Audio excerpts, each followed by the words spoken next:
નમસ્કાર મિત્રો, આજે પણ ગુજરાતના અલગ અલગ વિસ્તારોમાંથી ભારે વરસાદ પડવાના સમાચાર સામે આવી રહ્યા છે।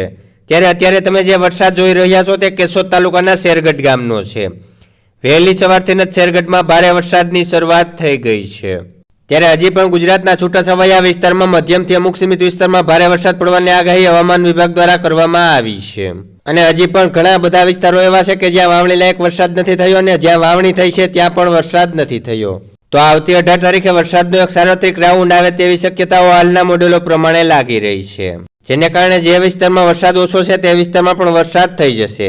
ત્યારે મિત્રો, શેરગઢમાં પડેલા વરસાદનો વિડીયો બતાવું તે પહેલા તમારા વિસ્તારમાં કેવો વરસાદ છે તે કમેન્ટ કરીને જણાવજો।